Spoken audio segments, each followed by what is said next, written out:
Corona virus महामारी ने दुनिया भर में कई तरह के बड़े नुकसान किए। स्वास्थ्य और जान का नुकसान। दुनिया भर में करोड़ों लोग संक्रमित हुए और लाखों लोगों की मौत हुई। आर्थिक नुकसान। कई देशों की अर्थव्यवस्थाएं बुरी तरह प्रभावित हुईं। व्यापार, रोजगार और आय में भारी कमी आई। सामाजिक और मानसिक प्रभाव। लॉकडाउन और बीमारी के डर से लोगों को मानसिक तनाव हुआ। बच्चों की पढ़ाई पर असर पड़ा और कुछ अपराधों जैसे साइबर अपराध में वृद्धि भी देखी गई। सकारात्मक बदलाव। अस्थायी। प्रदूषण का स्तर कम हुआ और कुछ जगहों पर जंगली जानवर वापस शहरों के करीब देखे गए, लेकिन ये बदलाव अस्थायी थे। दुनिया में लॉकडाउन कितने साल तक चला? दुनिया में कोई एक निश्चित समय नहीं है कि लॉकडाउन कितने साल चला। लॉकडाउन की शुरुआत 2020 की शुरुआत में हुई थी। अलग अलग देशों और क्षेत्रों में लॉकडाउन की अवधि अलग अलग थी। कहीं कहीं ये कुछ हफ्तों का था तो कहीं ये कई महीनों तक चला और विभिन्न चरणों में बार बार लगाया गया। भारत में पहला देशव्यापी लॉकडाउन 2020 में 21 दिनों के लिए शुरू हुआ था, जिसे बाद में बढ़ाया गया। कुल मिलाकर कई देशों में 2020 से 2022 तक अलग अलग समय पर कोरोना की लहरों के दौरान समय समय पर प्रतिबंध और लॉकडाउन लगाए जाते रहे। लॉकडाउन क्या था? लॉकडाउन या पूर्णबंदी एक आपातकालीन प्रोटोकॉल है। उद्देश्य: किसी बीमारी जैसे कोरोना वायरस के संक्रमण को फैलने से रोकने के लिए ये प्रतिबंध लगाया जाता है। मतलब, जब किसी शहर या क्षेत्र को लॉकडाउन किया जाता है तो वहां के लोगों की आवाजाही पर रोक लगा दी जाती है। क्या होता है? लोगों को अपने घरों में रहने के लिए कहा जाता है।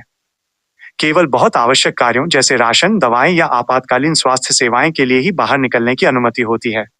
यह लोगों को एक दूसरे के संपर्क में आने से रोकने का एक तरीका था, ताकि स्वास्थ्य प्रणाली को इस महामारी से निपटने के लिए समय मिल सके। एक महत्वपूर्ण कदम था। कोविड-19 के टीके कैसे काम करते हैं? कोविड-19 के टीके आपके शरीर को कोरोना वायरस SARS-CoV-2 की पहचान करना और उससे लड़ना सिखाते हैं। टीकाकरण का उद्देश्य: वैक्सीन में निष्क्रिय इनएक्टिवेटेड वायरस का हिस्सा या वायरस के स्पाइक प्रोटीन बनाने का निर्देश होता है। इससे आपको कोविड-19 नहीं हो सकता। प्रतिरक्षा प्रणाली को प्रशिक्षण: टीका लगने के बाद आपकी प्रतिरक्षा प्रणाली इम्यून सिस्टम इस स्पाइक प्रोटीन को एक बाहरी खतरा मानती है। एंटीबॉडी का निर्माण: इसके जवाब में शरीर ऐसे एंटीबॉडी और रक्षा कोशिकाएं जैसे टी सेल्स बनाता है जो भविष्य में असली वायरस के प्रवेश करने पर उसे पहचान कर नष्ट कर देती हैं। फायदा: टीकाकरण का सबसे बड़ा फायदा यह है कि यह आपको गंभीर रूप से बीमार होने, अस्पताल में भर्ती होने और मृत्यु से बचाता है। सामान्य दुष्प्रभाव, साइड इफेक्ट्स: टीकाकरण के बाद कुछ हल्के और अस्थायी दुष्प्रभाव होना आम बात है, जो बताते हैं कि टीका काम कर रहा है। इंजेक्शन की जगह पे दर्द या सूजन, हल्का बुखार या ठंड लगना, थकान और सिर दर्द, मांसपेशियों या जोड़ों में दर्द। ये लक्षण आमतौर पर 1 या 2 दिन में ठीक हो जाते थे। बहुत ही दुर्लभ मामलों में कुछ टीकों से रक्त के थक्के जमने, ब्लड क्लॉटिंग जैसी गंभीर समस्याएं जैसे थ्रोम्बोसाइटोपेनिया सिंड्रोम -TTS देखी गई हैं।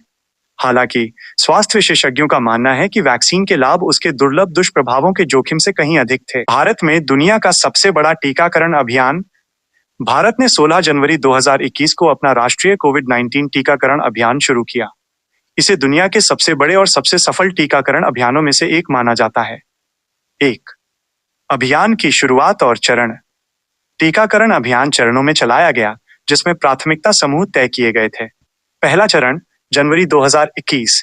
सबसे पहले स्वास्थ्यकर्मी, डॉक्टर्स, नर्सेज और frontline workers, police, sanitation workers को टीका लगाया गया, क्योंकि वे सबसे ज्यादा जोखिम में थे। अगला चरण, इसके बाद बुजुर्गों, 60 वर्ष से ऊपर और गंभीर बीमारियों से जूझ रहे लोगों, 45 वर्ष से ऊपर को शामिल किया गया। विस्तार मई 2021।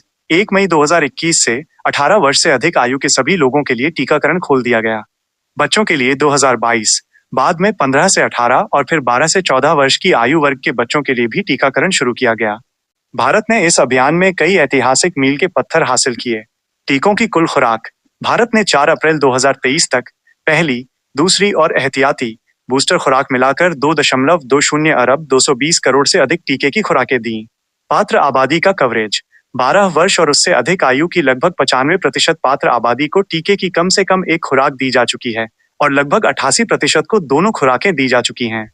स्वदेशी वैक्सीन। भारत ने कोवैक्सीन जैसे स्वदेशी टीकों का विकास किया, जिसने देश की वैज्ञानिक क्षमता को साबित किया। तेज गति। भारत ने रिकॉर्ड गति से टीकाकरण किया और जुलाई 2022 में 200 करोड़ वैक्सीनेशन का आंकड़ा